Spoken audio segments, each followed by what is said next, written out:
नमस्कार विद्यार्थी मित्रों, अभी हम आगे का लेसन जो भूगोल का है हमारा 18वां लेसन वन्य जीवन, उसके बारे में देखेंगे।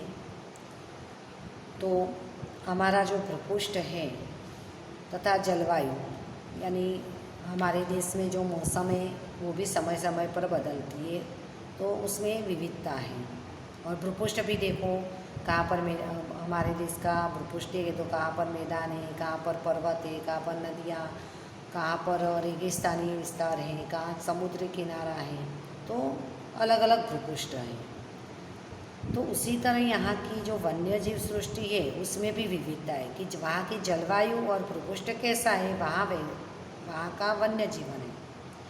तो समग्र विश्व में जीव सृष्टि की कुल 15 लाख प्रजातियाँ हैं। याद रखना, समग्र विश्व में जो जीव सृष्टि है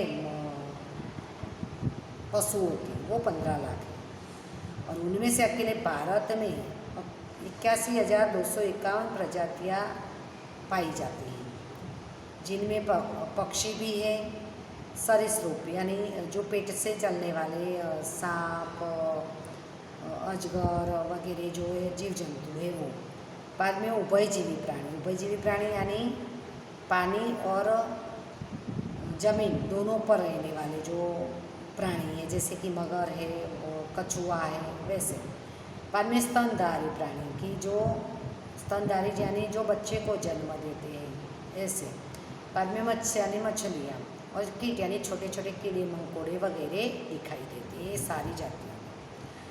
तो इनके अतिरिक्त हम देखें कि देश के विविध प्रकार के जंगलों में बसने वाली वन्यजीव सृष्टि के बारे में अनुसंधान जारी है, और भारत के जैविक विविधता की दृष्टि से विश्व में खूब समृद्ध बृहद जैव विविधता वाले देशों में वो छठे क्रम पर, यानी जैविक विविधता यानी वन्य जीवों की विविधता में भारत विश्व में छठे क्रम पर है।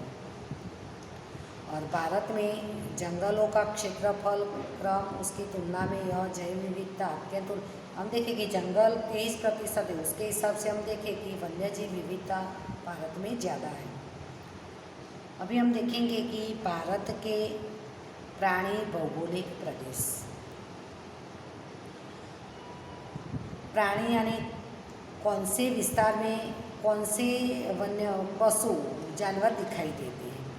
अभी वनस्पतियों की विविध विशेषताओं के आधार पर प्राकृतिक प्रदेश निर्धारित किए जाते हैं। हमने आगे के चैप्टर में देखा कि वनस्पतियों की विविधता के आधार पर उसके प्रदेश को हमने निर्धारित किया। उसी तरह जीव सृष्टि के आधार पर भी प्रादेशिक वितरण को भी प्रदर्शित किया जा सकता है।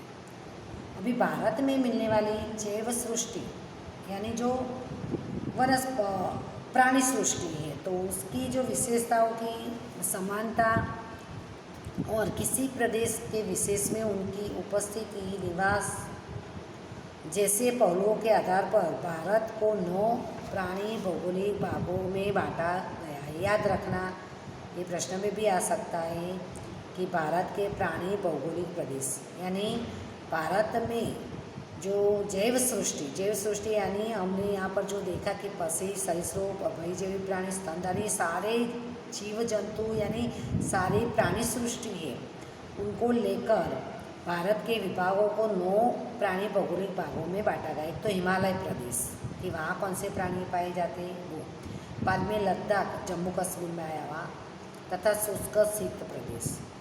तीसरा है हिमालय की वनाच्छादित तलहटी यानी जंगलों वाला भाग, हिमालय के वनस्पति विहीन उच्च प्रदेश, वनस्पति जहाँ पर नहीं है ऐसे उच्च प्रदेश। बाद में उत्तर का मैदान, तो उसमें उत्तर प्रदेश, पंजाब, बिहार वगैरह भाग आएंगे। बाद में आगे आएंगे राजस्थान का रेगिस्तान, बाद में दक्कन का पठारी प्रदेश जैसे कर्नाटक, केरल का जो बीच का जो प्रदेश है वो, और समुद्र किनारा तो गुजरात से लेकर पश्चिम बंगाल तक का जो समुद्र किनारा। बाद में नीलगिरी की पहाड़ियाँ।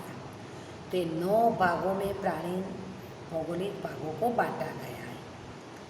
अभी इस प्राणी भौगोलिक विभागों के अनुसार जैव विविधता का अध्ययन हम करेंगे। तो भारत की वैविध्यपूर्ण वन्य जीव सृष्टि जो है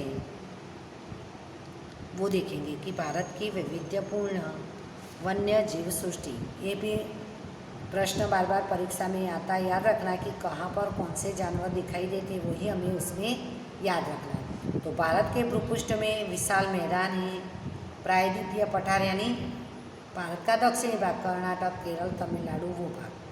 बाद में पर्वतीय प्रदेश हैं, दलदली क्षेत्र यानी समुद्र किनारे के प्रदेश, समुद्र तट यानी समुद्र किनारा, तथा सघन वनस्पतियों वाले सदाबहार वन, जो हमने आगे के चैप्टर में देखे कि जहाँ पर बारिश अधिक होती है, जैसे कि पूर्व भाग है भारत का, बाद में केरल वगैरह भाग पर जहाँ बारिश ज़्यादा होती है वो सदाबहार जंगल वाला भाग। बाद में मौसमी पतझड़ वाले जंगल, हिमालय के उच्च पर्वतीय प्रदेश में आए हुए शंकुद्रुम जंगल, ये सभी में वैविध्य वन्यजीवों के निवास के लिए विस्तृत पृष्ठभूमि बनाती है। कि हम सब जानते हैं कि जो वन्यजीव है वो जंगलों में विनाश करते हैं। तो हमने जो देखे कि भारत के भूपृष्ठ के हिसाब से जो जंगल पाए जाते हैं, उसी में भी भिन्न भिन्न प्रकार के जो वन्यजीव हैं वो पाए जाते हैं और उनको वो आश्रय स्थान देते हैं। अभी हम देखें कि दक्षिण के प्रायद्वीपीय वर्षा वाले वनों में, यानी कर्नाटक, केरल वगैरह राज्य हैं, वहाँ बारिश अधिक होती है। तो वहाँ जो जंगल है उसमें एशियाई हाथी, याद रखना एशियाई हाथी। बाद में ब्रह्मपुत्र नदी के दलदली क्षेत्र में एक सिंगी भारतीय गेंडा, और हिमालय के ऊंचाई वाले क्षेत्र में हिम तेंदुआ, बर्फ में रहने वाला तेंदुआ, और जम्मू कश्मीर में जंगली बकरियाँ और कस्तूरी मृग यानी हिरन, जो अपनी नाभि में से वो कस्तूरी सुगंधित द्रव्य है वो देता है, जिसका तट, तेल वगैरह सौंदर्य प्रसाधन के साधन बनते हैं।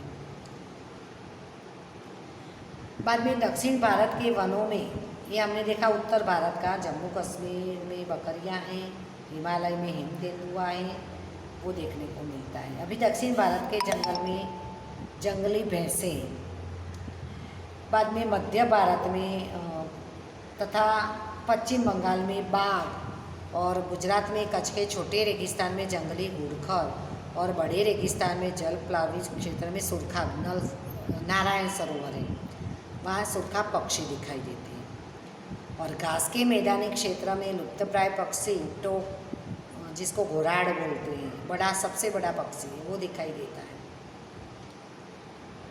अभी ये पक्षी की उपस्थिति पिछले वर्षों में फिर से दिखाई देती है।